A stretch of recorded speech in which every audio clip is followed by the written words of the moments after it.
Setbacks is something that always happens. How you deal with it means everything. Driven Mofos, welcome back to another episode of The Underestimated Entrepreneur.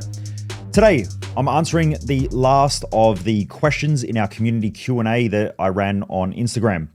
So the question came through from Tay: how do you deal with setbacks? So when we talk about setbacks, most people think that they're having setbacks, but I don't know that there are setbacks. I think that there are just lessons that we need to learn. I believe that in life, there are only two things that are always happening for us: lessons and tests. We're either learning things or we're being tested to see if we want to go to the next level. So we have a choice. We can learn the lessons and pass the tests and we can keep growing, or we can do what most people do, and that is not learn the lessons and keep repeating the tests. That's why most people get stuck at life. If you don't pass the test, and there are always tests. You know, last week I was talking to someone and they're like, man, what you do is expensive. And I said, I thought you wanted to grow your business. And they said, yeah, I do, but you know, it's still expensive. And I said, cool, maybe this is the test. If that test is in front of you and you don't want to step up, I understand, but don't be surprised if you get stuck in the same spot, because you're either going to learn the lessons that you need to learn by reading 100 books or 1,000 books. You're going to learn by hiring a mentor and a coach like me or attending events like mine.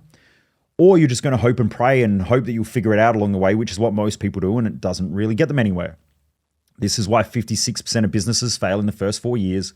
It's also the reason why 92% of businesses in Australia don't do more than $2 million of revenue per year. And 86% of businesses don't have more than 4 staff.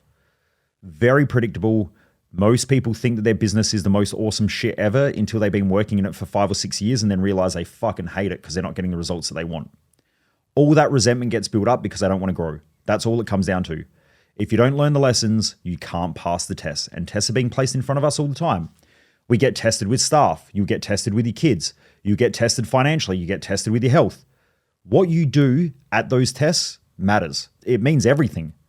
But if you don't learn what you need to learn, then you can't pass the test. So it really comes down to that.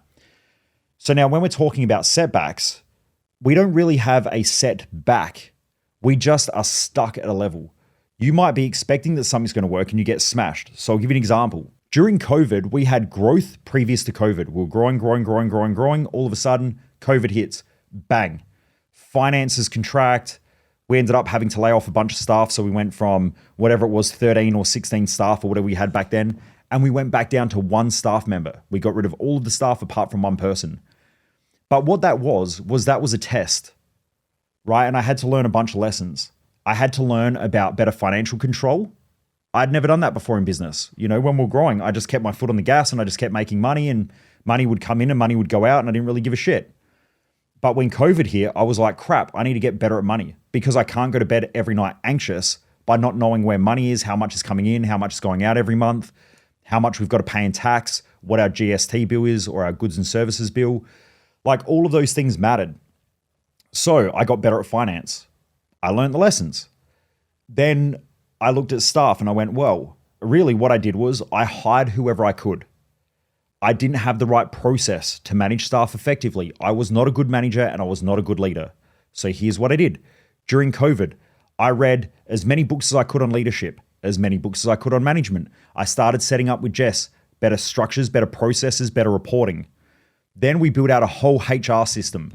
So that human resources system, or the hiring system, is what I now teach in Business Growth Odyssey, which I think is one of the best hiring processes that you go through. You know, when people learn it, they're like, crap, I wish I knew this before. Because most people in their industry hire exactly the same way with the same strategy and then wonder why they're not getting good staff, because you don't stand out, you know, different. So we built all of that out during COVID. So it felt like we contracted or we had a setback because the business contracted, but that's not what was happening. I was learning all of the lessons. So we'd contracted financially and we contracted staff-wise. So you could say the business contracted. But here's what expanded at the same time.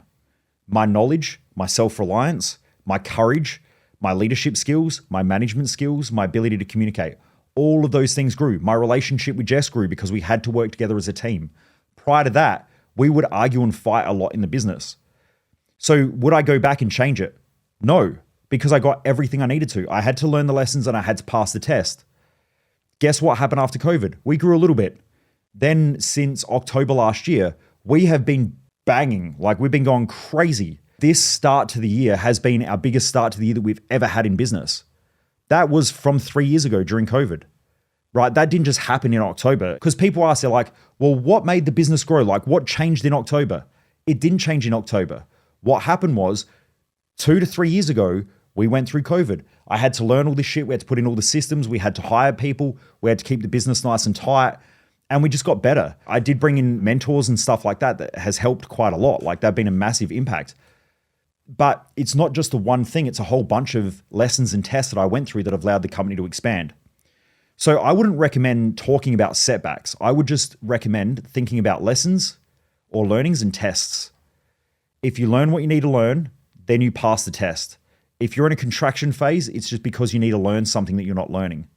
The faster that you learn, the faster you grow. That's all it really comes down to. So Tay, I hope that helps, and for everyone else out there as well. You don't really have setbacks. Like you might lose your job. That's not a setback. What are you learning? What do you need to learn in order to get the better job? Do you have to go and upskill? Do you need to learn how to communicate more effectively? A lot of people say things like, yeah, but I've got the right skills for the job. Maybe, but that doesn't get you to the next level. You might have to develop other skills. Like let's say you're really, really good at one job. So you might be a mechanic. But if you want to go up, if you want to develop those skills, you might have to now learn other skills like communication skills, negotiation. You might have to be more effective. You might have to manage your time more effectively. If you do that, you'll get paid more in the next job. So we want to look at it that way. If you suck in relationships and then all of a sudden the relationship falls apart and you feel like you've had this massive setback in life, you probably haven't. Like if you go through a divorce, you potentially had a financial setback and you've potentially had a family setback. But if you look at it and you go, okay, well, what do I need to learn to be a better husband in the future? What do I need to learn to be a better dad? I've got to learn better communication skills. I've got to learn how to understand people more effectively. I've got to learn better leadership skills so I can lead my family. I need to have more courage so that I can be the man or the woman or the person that someone else would fall in love with that's a higher standard. You know, people all the time send me messages and come to our events and stuff. And they go, well, my partner was like this. They always held me back. They did all this shit. But you always attract the person at the level you're playing the game of life at. So if you're a shitty person, you're going to attract another shitty person and then you're going to blame them. If you have a high quality life, you won't have a low quality person that you marry. You might outgrow a person because you've found your quality and you're trying to go up and your partner won't step up with you. You have a choice. You either learn better communication skills, better negotiation skills, you start to understand value systems better, you start to appreciate them more, and they might come on the journey with you. They might not, and the relationship might break up. You might have to separate assets. But if you increase your value and you become more valuable and you learn what you need to learn, the next person you attract is going to be more highly valuable. So now you're going to make up a lot quicker financially and you're going to keep going financially. You might have better communication skills, so you attract someone who communicates with you better. That relationship's going to be more fulfilling. I hope that helps, Tay. That's the answer to my question. I hope that helps everyone else out there as well. I don't really see setbacks. I just see learnings and lessons. Anyway, Driven Mofos, have a great day. Keep kicking ass. And if you're not following me on my socials, jump across, make sure you follow me, and remember to share this podcast. Have a great day. Keep kicking ass. Most people waste their life, and I just don't want you to be one of them.